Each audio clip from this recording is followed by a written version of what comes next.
Nous saluons tout le monde qui nous écoute, qui nous voit pour l'instant. Là, nous parlons des téléspectateurs et téléspectatrices, et auditeurs, auditrices. Et nous sommes très heureux d'être avec vous dans ces bons moments.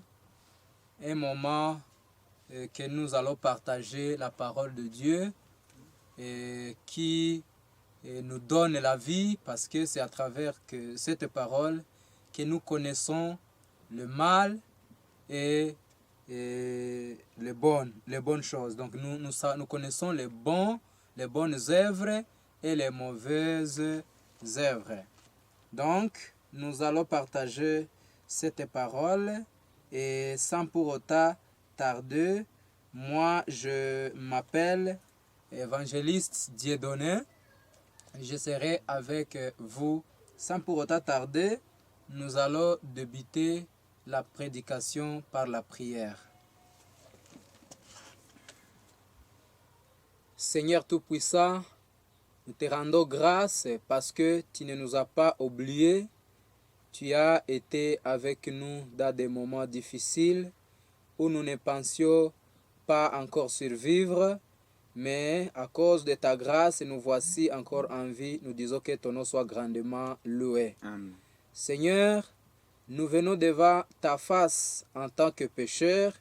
Nous te demandons de nous purifier afin que nos noms soient réinscrits dans le livre de vie. Amen. Seigneur, nous venons ici pour le partage de la parole de Dieu. Te demandons, et nous qui parlons, et ceux-là qui vont nous écouter et nous regarder, nous te demandons de nous purifier et nous te demandons que nous soyons tes instruments et que la parole sorte de toi.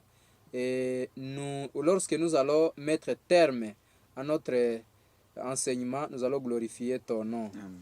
Nous te demandons tout ceci, nous savons que tu seras avec nous au nom de Jésus-Christ. Amen.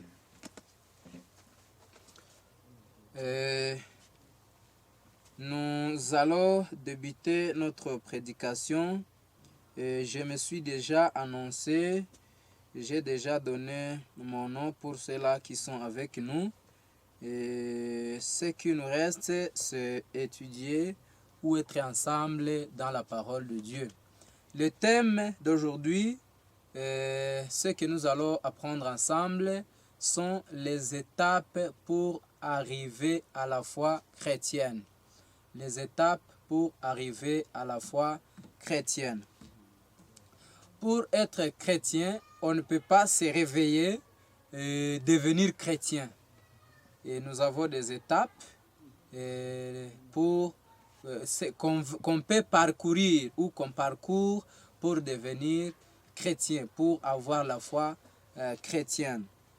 Donc, pour arriver à cette foi, on doit traverser, on doit parcourir des étapes pour qu'on t'appelle chrétien ou pour qu'on sache en réalité que tu es dans la foi. Pour avoir une foi chrétienne, nous allons voir certaines étapes, 3, parce qu'ils sont beaucoup, mais en réalité, nous allons voir 3. Nous allons voir 3.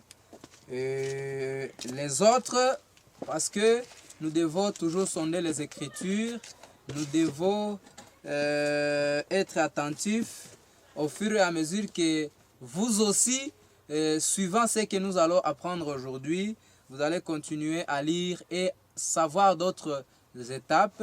Mais nous, ce qui nous intéresse aujourd'hui sont au nombre de 3. La première étape qui va nous intéresser pour devenir ou pour avoir la foi chrétienne, nous allons voir la première étape, l'écoute. Pour avoir la foi chrétienne, on doit commencer par l'écoute. On ne peut pas croire ce qu'on n'a pas encore écouté. Et là, nous allons être un peu rapide dans le livre de Romains, au 10e chapitre, au 10e chapitre, au verset 17. Et nous allons lire. Verset 17, on dit ainsi. Ainsi, la foi vient de ce qu'on entend. Et ce qu'on entend vient de la parole de Dieu. Nous sommes en train d'apprendre les étapes pour arriver à une foi chrétienne. Parmi ces étapes, parce que je ne peux pas les citer tous, mais je vais essayer j'ai essayé d'expliquer au moins 3. Les autres, vous-même, vous allez continuer à sonder les Écritures pour en savoir plus. Alors, la Bible nous dit, dans le livre de Romains, chapitre 10, au verset 17, on dit que la foi, ainsi la foi vient de ce qu'on entend. Et ce qu'on entend vient de la parole de Dieu. Pour arriver à une foi, il faut d'abord avoir l'esprit d'écoute. Chaque fois que vous voyez un serviteur de Dieu devant toi, ayez d'abord le souci, le courage de l'entendre, d'écouter ce qu'il est en train de dire, ce qu'il vous annonce. Et si possible, s'il y a quelque chose que tu ne comprends pas, posez la question pour bien savoir si en réalité ce que le serviteur de Dieu parle est vrai. Donc, la foi vient de ce que nous entendons. Donc, vous ne pouvez pas croire, s'il n'y a pas quelqu'un qui vous a aujourd'hui que Dieu existe, vous ne pouvez pas croire en cela. Vous resterez sans Dieu. Pour savoir que Dieu existe, il faut qu'il y ait quelqu'un qui vient auprès de toi pour t'annoncer. Et après t'avoir annoncé, tu vas ouvrir tes oreilles et entendre ce qu'il est en train de te dire. C'est pourquoi on dit que la foi vient de ce qu'on entend. Donc, sans prêter oreille à celui qui annonce, vous n'aurez pas la foi. Et ce qu'on va entendre, c'est quoi? Ce que vous allez attendre, c'est la parole de Dieu. Parce que le livre de Romains a bien stipulé cela. Au verset 17, on dit que « Et ce qu'on entend vient de la parole de Dieu ». Quand un serviteur lit la Bible, c'est un livre inspiré qui avait été écrit par des prophètes, des missionnaires inspirés par Dieu. Alors, c'est pourquoi on définit la Bible comme la parole inspirée par Dieu. Cette parole se trouvant dans la Bible, c'est cette parole que nous devons entendre et que nous devons écouter. C'est la première étape pour avoir une foi chrétienne. Parce que si nous croyons que le monde ou bien la terre avait été créée, c'est parce que nous avions entendu quelque part, nous avions entendu quelqu'un en train de dire cela. Mais pour celui qui n'avait pas prêté oreille à cela, il ne peut pas en croire. Alors, c'est pourquoi la Bible nous dit que nous devons d'abord écouter, nous devons entendre et prêter oreille à ceux-là qui nous font parvenir la parole de Dieu. Et le livre de Jean, chapitre Jean, chapitre 17. Jean, chapitre 17.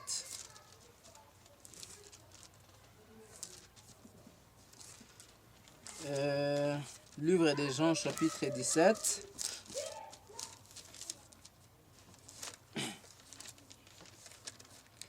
Chapitre 17 au 19e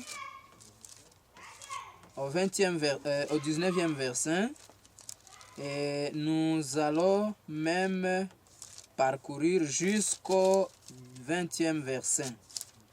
Jean chapitre 17.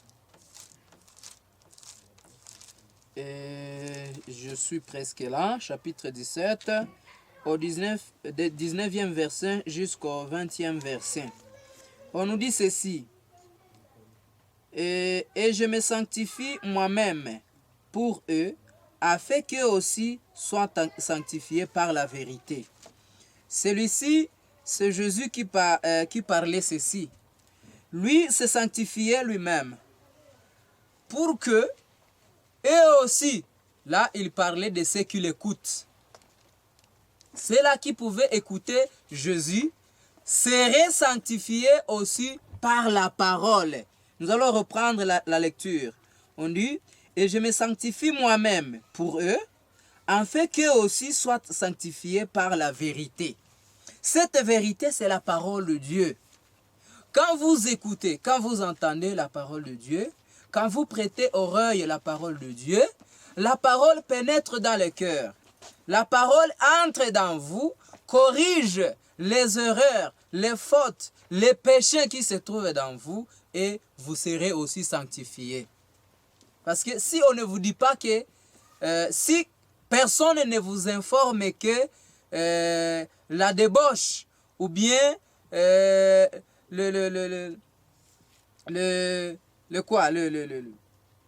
non-respect aux parents, c'est un péché. Si personne ne vous dit cela, vous continuerez toujours à maltraiter les parents, à vivre avec les parents sans respect. Mais parce que la parole nous dit que le non-respect aux parents est un péché, nous avons cru en cela. Mais si personne ne nous aurait pas dit, on ne croirait pas et on ne saurait même pas. C'est pourquoi Jésus ici dit qu'il se sanctifie lui-même pour nous, pour que nous aussi nous soyons sanctifiés par la vérité. Au verset 20, ce n'est pas pour eux seulement que je prie, mais encore pour ceux qui croiront en moi par leurs paroles, afin que tout soit un, comme toi, Père, tu es en moi, et comme je suis en toi, afin qu'eux aussi soient en nous, pour que le monde croie que tu m'as envoyé. C'est toujours Jésus qui parlait ceci. La phrase qui m'intéressait, c'est être sanctifié par la parole. Si vous n'entendez pas quelque part parler de la parole, cette parole ne peut pas vous sanctifier. On se sanctifie par la parole parce qu'on l'a entendu. Donc, si nous savons que la loi de Dieu, la transgression de la loi de Dieu est un péché, c'est parce que quelqu'un nous en avait parlé. Là, c'était vraiment l'éclairage à propos de l'écoute. Donc, la foi vient de ce qu'on entend. Et nous serons un peu rapides dans le livre de paraboles de Jésus. Parabole de Jésus. Et aux pages 78, parabole de Jésus, à la page 78, deuxième paragraphe, et nous allons voir ce qui est écrit. Ça nous dit ainsi, nous allons lire au nom de Jésus-Christ. La foi vient de ce qu'on entend, et ce qu'on entend, on reprend le même verset. La foi vient de ce qu'on entend, et ce qu'on entend vient de la parole du Christ. Les Écritures sont le plus puissant agent de transformation du caractère. Je reprends la lecture. Les Écritures sont le plus puissant agent de transformation des caractères. Donc, c'est-à-dire, ici, nos caractères sont transformés par les Écritures. Pourquoi les Écritures ou comment les Écritures transforment nos caractères? Quand on vous dit que le 8e commandement interdit à voler, ou soit je donne l'exemple, l'enfant qui est récemment né, ne connaît pas si voler c'est un péché ou ne pas voler c'est un péché. Au fur et à mesure il grandit, il trouve ceux-là qui les renseignent ou qui l'enseignent que voler c'est un péché. S'il accepte ce qu'on l'a enseigné, il grandira avec l'esprit de ne pas voler. Donc toute sa vie, il ne volera pas. C'est-à-dire il a été sanctifié par la parole qu'il a entendue. C'est pourquoi on dit que ici, les Écritures sont le plus puissant agent de transformation de caractère. Même celui-là qui volait sans le savoir, après avoir su que voler c'est un péché, il arrive à se repentir et revenir à la raison. Celui qui volait devient celui qui remet ce qu'il a volé. Je vais donner l'exemple. Tout le monde connaît l'histoire de Zachée. Lorsque Jésus avait entendu Zachée avait entendu Jésus en train de prêcher, il a eu le souci de le voir et d'écouter ce qu'il est en train de dire aux autres. Quand il s'est approché de lui, Jésus, parce qu'il était moins élancé, Zachée était moins élancé, il a cherché comment monter dans un arbre pour contempler Jésus. Lorsque Jésus s'était approché de l'arbre, il lui a appelé de descendre parce que ce jour-là, Jésus pouvait passer la nuit chez lui. Donc Zachée pouvait héberger Jésus. C'était la parole de Dieu qui allait rentrer dans la maison de Zachée. Au fur et à mesure que Zachée conversait avec Jésus, il est arrivé à se convertir et à rembourser et à ramener tout ce qu'il avait ravi aux autres. Donc là, la parole de Dieu l'avait déjà transformé. Ici, c'est pourquoi ici on dit que les Écritures sont le plus puissant agent de transformation du caractère. Quand vous étiez une mauvaise personne, après avoir écouté la parole de Dieu, vous devenez une nouvelle créature. Vous devenez une nouvelle personne parce que vous avez été transformé. Et nous continuons la lecture. Le Christ priait ainsi. Sanctifie-les par ta vérité. Ta parole est la vérité. Jésus lui-même, quand il était sur cette terre, quand il était venu mourir à cause des pécheurs, il disait ainsi, sanctifie-les par la vérité, parce que ta parole est la vérité. Donc, ce n'est que la parole qui peut nous sanctifier si nous les mettons en pratique. Parce que tout ce que la parole nous dit, tout ce que la Bible nous parle est vérité. Si nous l'acceptons, si nous l'écoutons et l'accepter et le mettre en pratique, cette parole nous sanctifiera. Celui qui est saint est celui qui ne pratique pas le péché. On ne peut pas se dire être saint car on continue à pratiquer le péché. Continuons la lecture. On dit, la parole de Dieu agit dans le cœur de celui qui l'étudie et s'y soumet. Les Écritures continuent à nous dire que la parole de Dieu agit. Donc, ça donne des réactions. Ça produit des fruits dans le cœur de celui qui se soumet à cette parole et celui qui l'étudie chaque jour. Au départ, je vous disais que les étapes que je vais vous citer sont ceux-là que moi j'ai découverts. Mais vous autres, vous allez continuer à sonder les Écritures et en savoir plus. Alors on dit que cette parole de Dieu agit dans le cœur de ceux-là qui l'étudient, qui étudient cette parole. Parce que la parole de Dieu est vaste. La Bible est vaste. Les vérités bibliques sont nombreuses. sans études soigneuses, sans études minutieuses, vous ne saurez pas toute vérité se trouvant dans la Bible. C'est pourquoi, pour que ceci agisse ou pour que cette parole produise des fruits en vous, il vous faut l'étude, il vous faut l'étudier chaque jour, le sonder chaque jour. Et nous allons continuer la lecture. Donc nous devons l'étudier et se soumettre. Se soumettre signifie ce que vous avez étudié, vous le mettez en pratique. On continue la lecture.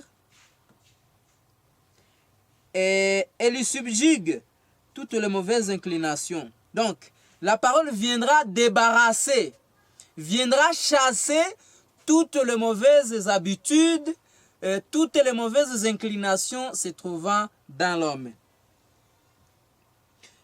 Et le Saint-Esprit intervient pour convaincre le péché, et pour convaincre des péchés. Quand vous avez accepté maintenant la parole, à l'aide du Saint-Esprit, la parole entre dans le cœur de l'homme. Le Saint-Esprit utilise cette parole et ça va vous convaincre des péchés que vous commettez. Même ceux-là que vous avez oubliés, vous commencez à vous souvenir. Il y a des péchés que vous commettez, vous les oubliez. Mais quand le Saint-Esprit arrive dans vous, quand la parole de Dieu arrive dans vous, vous vous souvenez même des péchés, des transgressions que vous avez commis jadis. Vous commencez maintenant à vous repentir. La foi naissante opère par l'amour du Christ et transforme corps, âme, esprit et à l'image du Seigneur.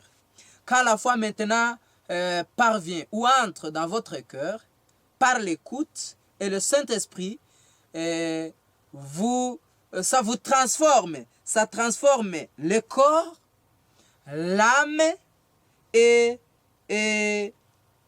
on dit le corps, âme et l'esprit. Vous ressemblez à Jésus.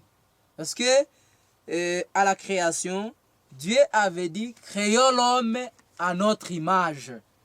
Donc, l'homme avait été créé à l'image de Dieu.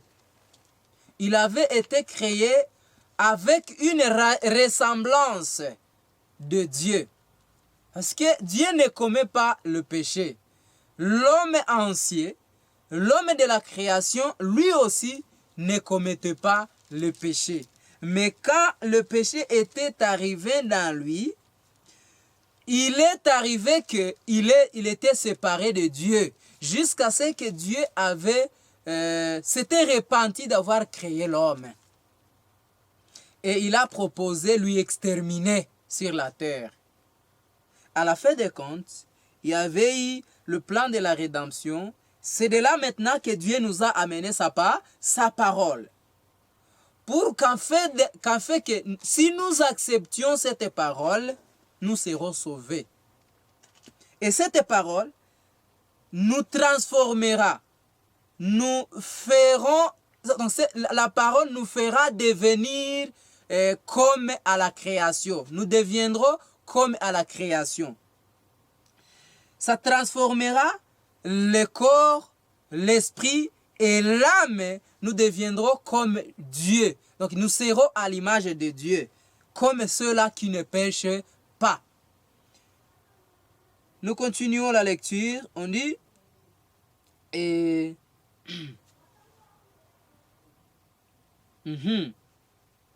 à l'image du Seigneur. Dès lors, celui-ci peut nous employer pour faire sa volonté. Maintenant, quand nous sommes déjà transformés à cause de la parole et du Saint-Esprit, la parole que nous avons écoutée, je pense que nous nous souvenons du premier étape qui est l'écoute. Quand la parole nous transforme à l'aide du Saint-Esprit, Dieu maintenant peut nous employer à sa cause pour accomplir sa volonté. Et la puissance qui nous est donnée opère du dedans au dehors et nous pousse à faire part à d'autres de la vérité qui nous a été révélée. Quand maintenant la puissance que nous avons réussi opère dans nous, cette vérité que nous avons réussi par l'écoute et l'influence du Saint-Esprit, travaille avec cette parole pour notre transformation. Maintenant, on dit que ça va nous aider à amener cette parole que nous avons connue aux autres. Je reprends la lecture. La puissance qui nous est donnée opère du dedans au dehors et nous pousse à faire part à d'autres de la vérité qui nous a été révélée. Quand on nous révèle la vérité, cette vérité opère en nous. C'est déjà une puissance à l'aide du Saint-Esprit. Et cette puissance aussi va nous permettre d'aller aussi, d'amener cette parole aux autres qui n'ont pas encore connu cette vérité. Les enseignements de la parole de Dieu satisfont le besoin principal de l'homme. Les enseignements, donc c'est la vérité, la parole de Dieu vient satisfaire les besoins principaux de l'homme, donc de nous qui l'écoutons. La conversation de l'âme par la foi. Plutôt, la conversion de l'âme par la foi. Donc, quand nous écoutons la parole, ça vient nous convertir. Nous laissons d'être la personne déchue, nous devenons la personne chrétienne ou la personne de la volonté de Dieu. Donc, ces enseignements de la parole de Dieu satisfont les besoins principaux de l'homme. Donc, la conversion de l'âme par la foi. Donc, nous quittons le fait de manquer la foi, nous devenons ou nous ayons ou nous aurons la foi chrétienne. Et sans pour autant aller très loin, nous pouvons dépasser cette étape. Donc nous comprenons que pour avoir la foi chrétienne, on doit commencer par écouter. Cela nous amène maintenant à comprendre que quand nous voyons un missionnaire de Dieu, un serviteur de Dieu en train de communiquer la parole de Dieu, parce que nous ne pouvons pas croire sans écouter, veillons prêter oreille. Veillons prêter attention à tout ce qu'il parle pour que cela soit enraciné dans nos cœurs et que ça nous prépare le chemin pour la vie. Là, nous passons à cette étape. Quand on a déjà maintenant écouté la parole, ce qui s'ensuit, c'est la repentance. Deuxième étape. C'est la repentance. Quand on a enseigné la parole de Dieu, on a trouvé un prédicateur devant sa face. On a accepté la parole. La parole a pénétré dans vous. Vous sentez maintenant le besoin de se repentir. C'est ce qui suit. Et nous allons voir le livre d'Actes des Apôtres. Actes des Apôtres, chapitre 2 ou deuxième chapitre, au verset 37 et 38. Nous allons lire les deux versets et puis nous lisons le livre des prophéties. Chapitre 2 au verset 37 et 38. Et nous lisons au nom de Jésus-Christ.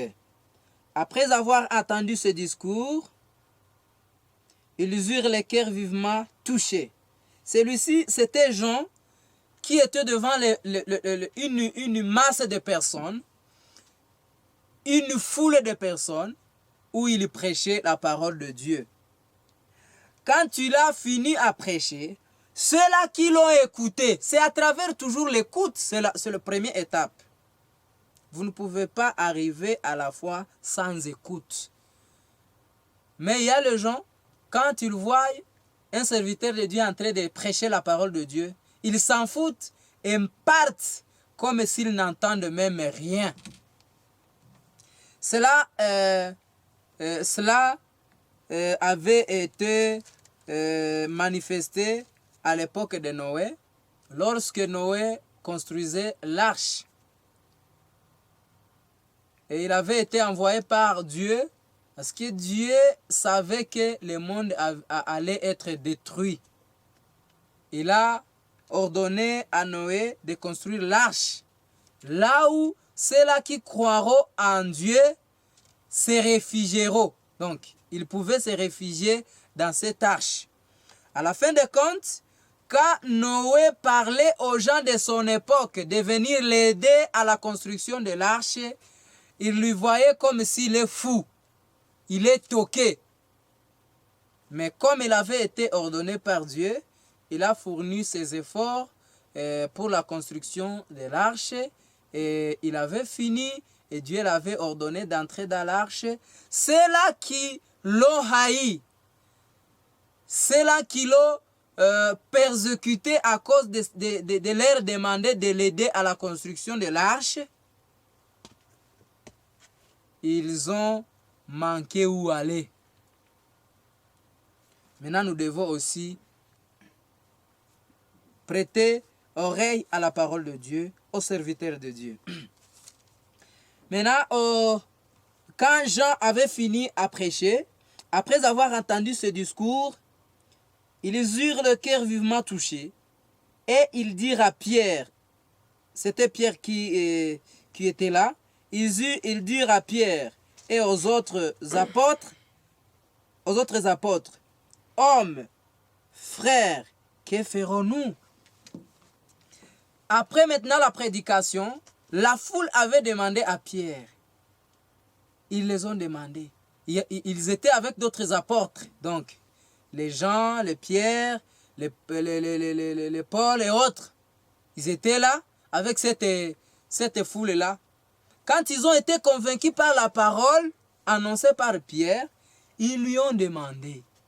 Alors, que ferons-nous? Nous avons déjà écouté et nous avons accepté ce que tu nous as parlé. Alors, qu'est-ce que nous allons faire? Nous sommes sur la deuxième étape, qui est la repentance. Qu'est-ce que les gens ont dit? Et que ferons-nous? Pierre leur dit, repentez-vous et que chacun de vous soit baptisé et que chacun de nous soit baptisé. Je m'arrête par là. Quand les gens avaient écouté, ils ont écouté ce que Pierre avait prêché et cela leur a touché sur le cœur et ils ont commencé à se demander qu'est-ce qu'ils peuvent faire. Parce qu'ils ne savaient pas l'étape suivante. Ils ne savaient pas ce qui vont suivre après être convaincus par la parole annoncée par Pierre. Ils ont demandé ce qu'ils peuvent. Ils se demandaient, ils étaient dans le qu'est-ce que c'est. Ils se demandaient qu'est-ce qu'ils peuvent faire. À la fin des comptes, Pierre leur avait dit, repentez-vous. Je veux vraiment reprendre la lecture. Pierre leur dit, repentez-vous et que chacun de vous soit baptisé. Et l'étape baptisée, c'est l'étape suivante. Parce que je vous ai dit que nous allons partager ensemble les 3 étapes pour arriver à la foi chrétienne. Donc, on ne peut pas se réveiller aujourd'hui. On a passé la nuit dans les bistrots, on a passé la nuit je ne sais pas où, dans les boissons alcooliques. On se réveille le matin sans que quelqu'un vous annonce la parole et dire que vous allez croire. Non, cela n'existe pas. Il faut avoir d'abord les soucis de connaître et d'entendre la parole de Dieu. c'est en écoutant que cette parole pénétrera dans vous et après avoir pénétré dans vous, vous allez faire suivre la repentance. Vous allez commencer à délaisser les péchés que vous avez commis ou bien le péché que vous commettez. Là maintenant, Pierre leur avait dit que vous devez d'abord vous repentir. C'est après la repentance que vous allez faire suivre le baptême. C'est ça l'étape suivante. Et lisons le livre de Meilleur chemin parce que les versets sont nombreux, mais nous ne pouvons pas lire tout vu l'état qui nous est imparti. Nous allons lire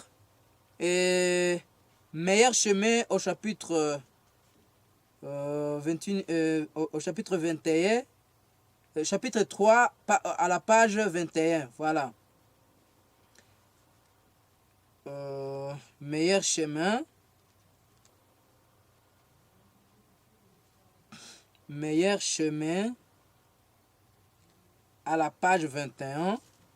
Donc 21e page. Qu'est-ce qu'on nous dit ici? Comment un homme paraît-il juste devant Dieu? Comment un homme peut paraître juste? Comment il peut apparaître devant Dieu étant juste? C'est ce que la parole nous dit. Ce n'est que... et comment un pécheur sera-t-il pur? Ce sont des questions qu'on nous pose, que nous devons nous poser nous-mêmes. Comment nous devons devenir purs? Comment nous pouvons devenir justes devant Dieu? La réponse est celle-ci. Ce n'est que par Jésus-Christ qu'il est possible de se mettre en règle avec Dieu, de parvenir à la sainteté. C'est avec Jésus. Et Jésus lui-même, c'est la parole. Donc, en écoutant la parole, en acceptant Jésus comme notre conducteur, en acceptant cette parole comme notre guide, nous serons en règle, nous serons en harmonie avec Dieu. Parce que sans Jésus, sans parole, vous ne pouvez pas être en règle avec Dieu. Nous continuons la lecture. Mais comment aller à Jésus? Comment un homme peut aller à Jésus? Nous aurons des réponses. Ils sont nombreux ceux qui, avec la multitude convaincue de péché, au jour de Pentecôte, s'écrient, que ferons-nous? Le jour où Jean avait prêché, c'était le jour de Pentecôte. Pierre avait prêché, c'était le jour de Pentecôte. Beaucoup de gens ont été convaincus de péché. Parce que c'était l'étape débutant. Ils ont été vraiment convaincus par les péchés après avoir écouté la parole. Mais ils se sont demandé comment aller à Jésus. Qu'est-ce qui peut suivre? Qu'est-ce que nous pouvons faire? La réponse est là.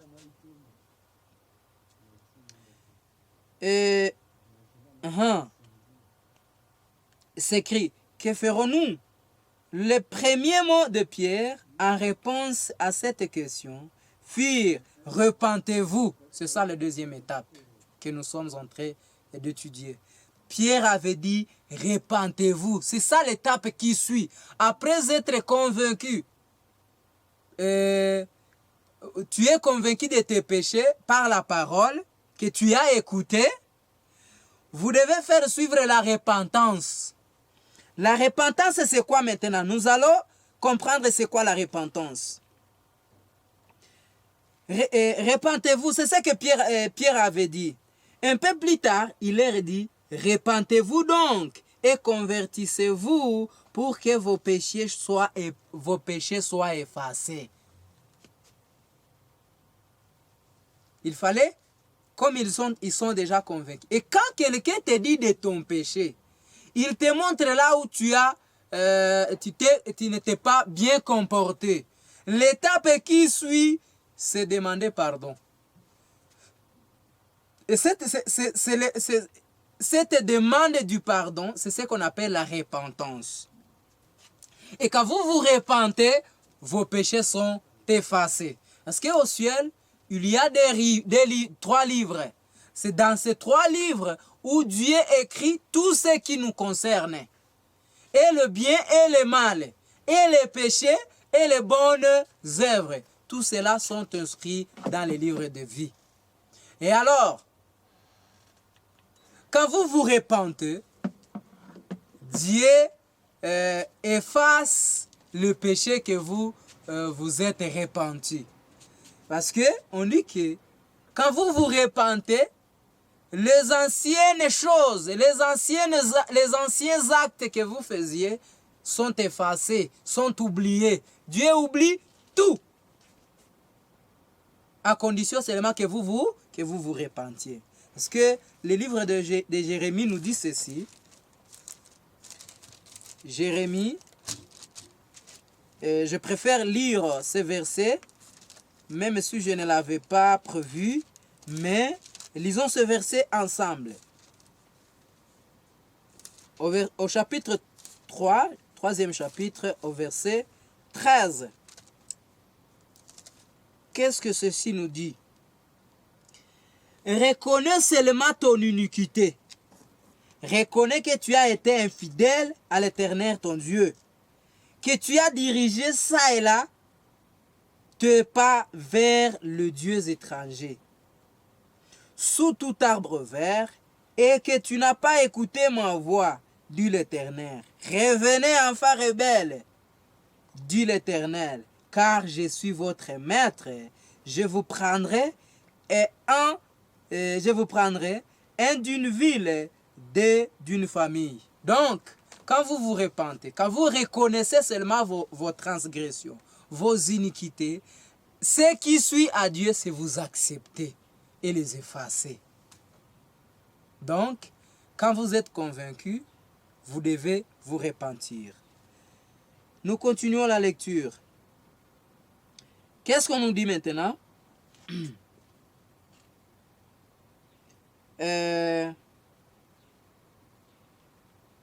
La repentance comprend la douleur d'avoir commis le péché. C'est quoi maintenant la repentance? On dit que la repentance comprend la douleur d'avoir commis le péché et le délaissement de celui-ci. C'est ça la vraie repentance. Si tu n'as pas été ainsi, c'est-à-dire que tu ne t'es pas encore repenti. Donc vous sentez les douleurs. Vous sentez être vraiment coincé avec le péché que vous avez commis. Après vous avoir senti. C'est pourquoi ces gens avaient demandé à Pierre qu'est-ce qu'ils y feront. Parce qu'ils sentaient que dans leur cœur, ça ne va pas. Ils avaient commis beaucoup de péchés. Maintenant, ils ont demandé à Pierre ce qu'il pouvait faire. Pierre leur avait dit de se repentir pour que leurs péchés soient effacés. Et ceux qui s'étaient suivis, ils se sont repentis. Ici maintenant, la vraie repentance, ça comprend la douleur d'avoir commis le péché. Ça, c'est la première des choses. Vous sentez que le péché que tu as commis te fait mal. Après, ce qui suit, c'est le délaissement de ce péché. Donc, vous laissez catégoriquement. Si tu étais adultère, tu laisses l'adultère. Si tu étais voleur, tu laisses de voler. Si tu étais criminel, tu laisses à tuer les gens. Donc tu laisses la criminalité. Tout péché que tu commettais, si tu étais médiseur, comment je peux appeler médiseur? Donc c'est quelqu'un qui parle des autres, des mauvaises choses.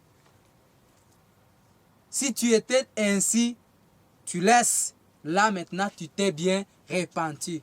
Tu commences à commettre de bonnes œuvres. Tu laisses les œuvres de la chair, tu commences à pratiquer les œuvres de la foi.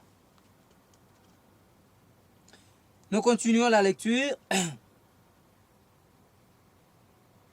Et le délaissement de celui-ci. Impossible d'abandonner le péché avant d'en avoir vu la gravité. C'est pratiquement impossible. Pratiquement impossible. Quand tu n'as pas encore vu la gravité de ton péché, tu ne peux pas te repentir. Il y a les gens comme Adam et Ève. Quand Dieu était venu auprès d'eux, Dieu était venu auprès d'eux. Il avait commencé par Ève. Non, il avait commencé par Adam en lui demandant, pourquoi as-tu mangé les fruits de l'arbre que je t'avais défendu? Ah, Adam ne comprenait pas la gravité du péché qu'il avait commis. Il a commencé à se justifier. Il a dit à Dieu, la femme que tu m'as donnée. Donc, il voyait qu'il commençait à faire retomber la faute à Dieu. Parce que c'est Dieu qui avait créé cette femme. Dieu, la femme à son tour, on l'a demandé et la femme a dit, le serpent que tu as créé. Donc, vous voyez que avant que tu entendes la gravité du péché commis, tu ne peux pas te repentir. Tu continueras toujours à t'excuser. Ici, on nous dit que impossible d'abandonner le péché avant d'en avoir vu la gravité. Point de vrai changement de vie jusqu'à ce que l'on se soit détourné du péché de tout son cœur. Donc, il n'y a pas de conversion, il n'y a pas de changement. Il n'y a pas question de dire que vous vous êtes converti sans que vous n'avez pas senti la gravité du péché commis. Il faut d'abord sentir la gravité, avoir la douleur de ce péché, comprendre que tu as commis une faute, une erreur ou un péché grave devant Dieu. Tu as transgressé Dieu.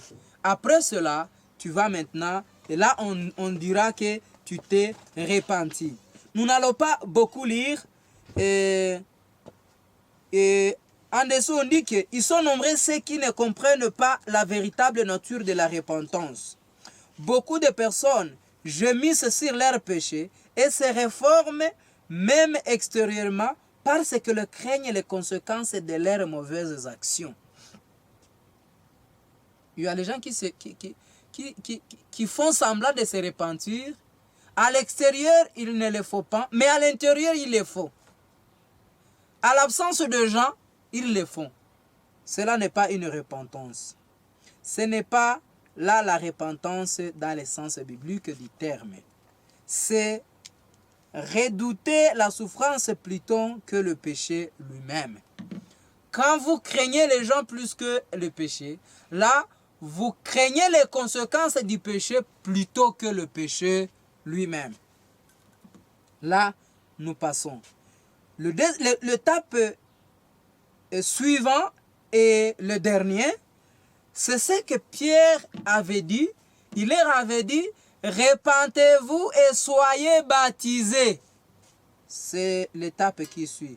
Quand vous êtes convaincus avec la parole de Dieu, vous vous repentez. Après vous avoir repenti, l'étape qui suit, c'est le baptême. Est-ce que c'est cela? L'étape qui suit, nous allons lire Actes des Apôtres, chapitre 8, 8e chapitre. Bien sûr, c'est l'étape qui suit. 8e chapitre, Actes, chapitre 8, au 26e verset. Jusqu'au 27e verset, même nous allons arriver au 33e. Nous allons continuer la lecture jusqu'au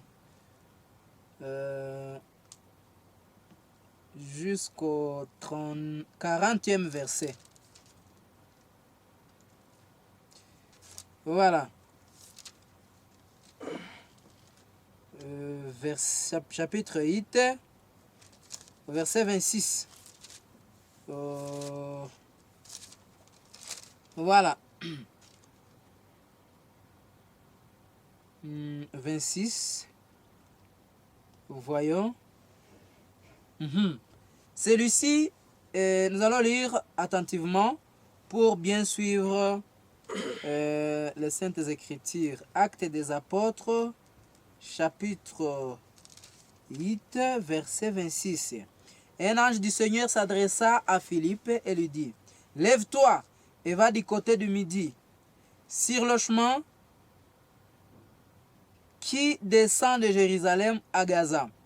Celui qui est désert. » Il s'élevant et partit. Et voici un Éthiopien, un eunuque, oui, bien sûr, un eunuque, ministre de Candace, reine d'Éthiopie, et surintendant de tous ses trésors, venu à Jérusalem pour adorer. Sans retourner, assis sur son char, et lisait le prophète Ésaïe. L'Esprit dit à Philippe, avance et approche-toi de ce char. Philippe accourut et entendit l'Éthiopien qui lisait le prophète Ésaïe. Il lui dit, comprends-tu ce que tu lis? Il répondit, comment le pourrais-je si quelqu'un ne me guidait? Et il invita Philippe à monter, à s'asseoir avec lui. Vous comprendrez que les premières étapes, c'est toujours écouter. Si tu ne trouves pas quelqu'un qui te font comprendre, tu ne peux pas croire. Celui-ci lisait, mais il ne comprenait pas. C'était un eunuque, un Éthiopien, qui se tenait quelque part au bord de la route. Il lisait les Écritures, le prophète Ésaïe, mais il ne comprenait pas de quoi il s'agit. Maintenant, comme l'ange voulait que cet eunuque, cet Éthiopien soit aussi sauvé, se répand de ses péchés, il est venu au serviteur de Dieu, Philippe. Il lui a dit de se rendre à côté, de s'approcher à côté de l'eunuque, de l'Éthiopien, pour entendre ce qu'il est en train de dire. C'est toujours l'écoute de la parole de Dieu. L'eunuque avait répondu, parce que Philippe l'avait demandé s'il écoutait ce qu'il est en train de lire. L'Éthiopien l'a répondu, comment le pourrais-je si quelqu'un ne me guide? Et il invita Philippe à monter et à s'asseoir avec lui. Le passage 32, le passage de l'Écriture qu'il lisait était celui-ci. Il a été mené comme une brebis à la boucherie et comme un agneau muet devant celui qui le tond. Il n'a point ouvert la bouche. Dans son humiliation, son jugement a été levé et sa postérité qui le dépendra, car sa vie a été retranchée de la terre. L'eunuque dit à Philippe, je t'ai pris, de qui le prophète parlait-il ainsi? Est-ce que de lui-même ou de quelqu'un d'autre? Vous comprenez que l'eunuque n'avait pas en réalité compris. Il lisait, mais comme il ne savait pas de quoi s'agit-il, il fallait une autre personne pour l'annoncer de quoi s'agit-il. Philippe maintenant, qu'est-ce qu'il a dit? Alors Philippe ouvra la bouche et commença par ce passage et lui annonça la bonne nouvelle de Jésus. Comme ils continuaient leur chemin, ils rencontrèrent de l'eau. Et l'eunuque dit, je reprends le 36e verset. Comme ils continuaient leur chemin, ils rencontrèrent de l'eau. Et l'eunuque dit, voici l'eau. Qu'est-ce qui m'empêche que je sois baptisé? Donc, après que Philippe avait expliqué l'eunuque de quoi s'agit-il, l'eunuque avait été convaincu. Après sa conviction, il a senti, il s'est repenti. Après s'avoir repenti, ce qui s'essuie, c'est le baptême, qui est la troisième étape. Alors, ils ont avancé, ils ont vu l'eau. Après avoir vu l'eau, il lui a demandé, moi je vois l'eau. Alors, qu'est-ce qui m'empêche d'être baptisé? Qu'est-ce que Philippe avait répondu?